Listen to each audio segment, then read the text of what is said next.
Hey, one more video this evening from Ninkasi Brewing Company. This is a seasonal release called Spring Rain American IPA. So it's 6% alcohol by volume. And the range for this particular style is 4.5 to 6.2, so it's within range. And I love beer companies that put this information, if I could get it into the video, geez, that put this information on the side of the bottle. So we see that they started brewing this in 2009. The original gravity was 1.056, and the IBUs are 38. So thank you very much, Ninkasi, for putting that on the bottle. So the range for this particular style, IBUs are between 30 and 45, so it's within range, and original gravity at 1.045 to 1.060, so within range as well. So let me see, what did it say, 38 IBUs. And so I am understanding IBUs a little bit better, especially after my hop oil experiment, where I thought I would die of the hop flavor, but it was only 60 IBUs. And so IBU only measures chemically the hops that is in it, the alpha, I don't even know what it is. I'm going to get it mixed up with blood work. It's not alpha necrotic factor, but anyway, it measures a particular chemical that's released into beer by hops, and so it doesn't necessarily reflect perceived bitterness. And so a 60 IBU beer could be death by hops, while another 60 IBU beer might just be pleasantly hoppy. So anyway, interesting about that. So let's get into a pale ale. So pale ale history, it's an American adaptation of an English pale ale reflecting indigenous ingredients, hops, malt, yeast, and water, often lighter in color, cleaner in fermentation byproducts, and having less caramel flavors than the English counterparts. There tends to be a little bit of overlap between American Pale Ale and American Amber Ale, the red ale category. But Pale Ale will be cleaner, less caramelly, less body, and more finishing hops, which I think will be an interesting contrast. So American beers really love their hops. Okay. Let's get into this. Oh, so some commercial examples. I feel like sometimes if you haven't had a beer, if I can orient you to what it might be, or things that might be similar, it might help you decide if it's something that you want to drink. So Sierra Nevada Pale Ale is in here, Kona Fire Rock, Anderson Valley Palico Gold Pale Ale, Deschutes Mirror Pond Full Sail Pale Ale. Those are all in this category as well. Okay, and Ninkasi makes some amazing beer, so anytime I see something new out by them, I feel like I need to snatch it up, so I'm really excited to give this a try tonight. So, aroma. Decidedly hoppy. So as soon as I poured it right out of the bottle, I could smell hops. And it's interesting, and I wouldn't have expected this, but the BJCP category, and this is 10A, says, first thing, right off the bat, usually moderate to strong hop aroma from dry hopping or late kettle additions of American hop varieties. So definitely, I definitely got that right off the bat. Other than that, I don't get a lot of aroma out of this. I almost want to stick my nose. Oh, if I almost stick my nose in, I get some hops, like toasty, bready yeastiness. A little fruity.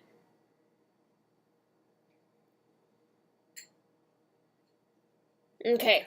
Anyway, it smells good. I'm interested in trying it. And so I also kind of I've been drinking a lot of bloggers with a beer review group that I do some reviews with, and I'm trying to understand when people go to a craft beer brewing place and they don't see Budweiser on the menu, why they are like, oh, there's nothing here that I'm gonna like, because I feel like you can always find a beer that you'll like if you just tell them what it is that you're interested in. And so I'm drinking this kind of with keeping in mind, would I recommend this to people that I know are lager drinkers? I'm curious to know. So anyway, back in the back of my mind, that's going on. Appearance-wise, this is pretty clear.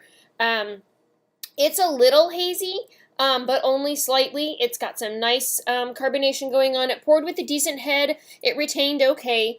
And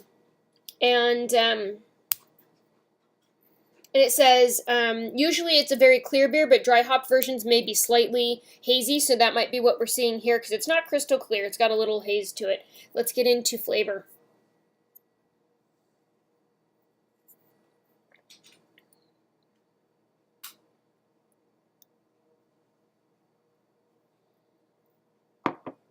Yeah, so this is actually pretty hoppy, which I'm surprised by.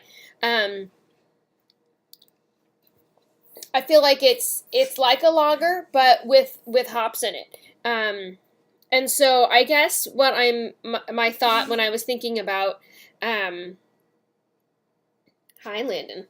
When I was thinking about people who drink a lot of lagers, I think what they're disagreeing with is the amount of hops that's in it, because hops I think is an acquired taste. I really don't. I'm not convinced that anybody is born liking hops. I think they kind of have to learn it, either culturally or through.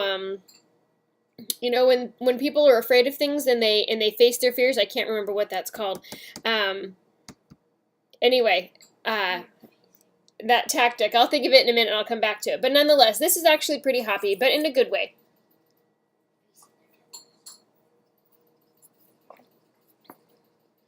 It's actually really nicely balanced. It has like while it's very hoppy, not very hoppy, but hoppy, it's definitely hoppy, and it definitely finishes with a kind of dry, a dry finish to it.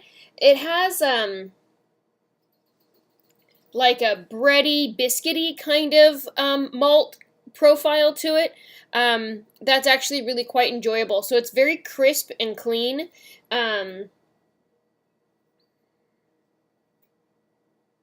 Slightly fruity, but only like just a tiny little baby amount of fruitiness. When I was smelling it and I really was sticking my nose in there, I had decided that it almost has like an apricot kind of scent to it. So just a tiny bit of fruitiness to it, just enough to kind of make it clean and interesting.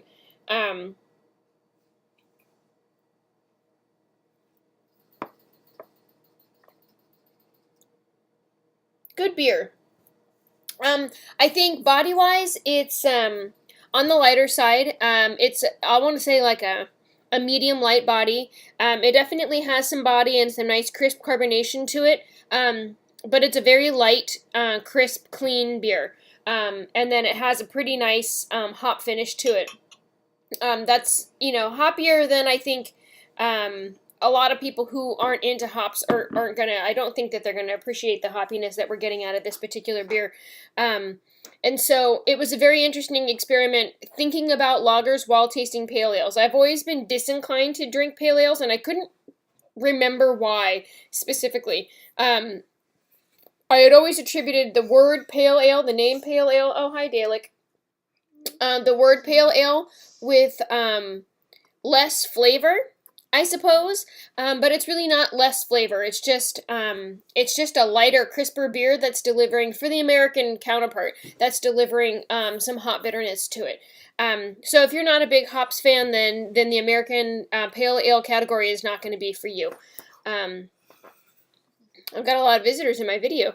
But anyway, so I think this is actually a really great beer. I think as far as American Pale Ale goes, Ninkasi nailed it. They make really amazing beers. So if Pale Ale is your category, or you like hoppy beers, lightly hoppy beers. I don't want to give you the impression that it's like Hop Hunter, but if you like hops, then I think Pale Ale is a good category for you if you like light hoppy beers, and it's very enjoyable.